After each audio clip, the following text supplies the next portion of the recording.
ताक़त वारनि खे तव्हां खां मूंखां वधीक ख़बर आहे। उन्हनि खे त ख़बर आहे। मंशियात जो उन्हनि खे वधीक ख़बर आहे त बेड़ो ग़रक़ पियो थिए। सॼी सिंध जे घिटी घिटी ॿाराड़े मंशियात आहे, उन्हनि खे ख़बर आहे। बिल्कुलु पंहिंजी। उन्हनि खे ख़बर आहे त कणिक ते हर साल 70 अरब जी करप्शन पई थिए।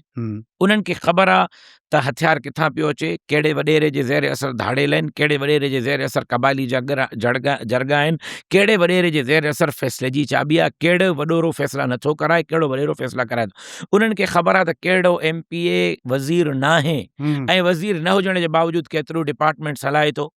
मुख़्तियार कार वज़ीर आला बि तब्दील नथो कराए सघे, हिकिड़े MPA साहब जे हथ में आहे। सॼी सिंध जा तव्हां मूंखे को मुख़्तियार कार तब्दील कर, उहो जेसिताईं MPA साहब अप्रूवल न ॾींदो।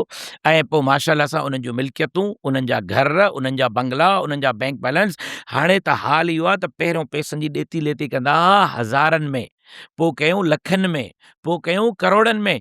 हाणे ॾेती लेती लारकाणे जहिड़े नंढनि शहरनि में बि, कराची जी ॻाल्हि नथो कयां, असेंबली जी ॻाल्हि नथो कयां, सेक्रेटरी जी ॻाल्हि नथो कयां, हाणे जेको आहे उहो सखर में, शिकारपुर में, कंदकोट कश्मीर में डॉलरनि में डीलिंग चले, उहा बि $20 लख, $25 लख, $30 लख।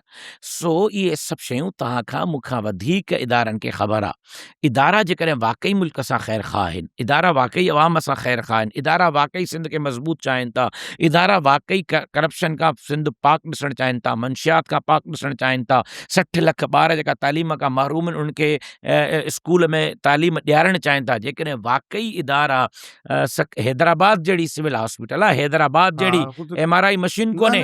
पोइ जुमे ते हिकिड़ो मौलवी साहब खे मस्जिद में हमिलो थियो ऐं उनखे जंहिंमहिल सिविल हॉस्पिटल खणी आया त वरी उनखे एम्बुलेंस में गोलियूं लॻल माण्हू एम्बुलेंस में विझी प्राइवेट हॉस्पिटल में खणी विया, उतां MRI कराए वरी वापसि खणी आया।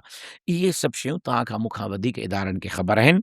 इदारा कहिड़ी मजबूरी जे तहत हिननि खे हलाइनि पिया, छो था हलाइनि, छो हथु रखियो अथऊं, उन्हनि खे हथु खणणो पवंदो जेकॾहिं सिंध मज़बूत करणी आहे, जेकॾहिं अवाम मज़बूत करणो आहे, जेकॾहिं अवाम खे हक़ ॾियारणा आहिनि।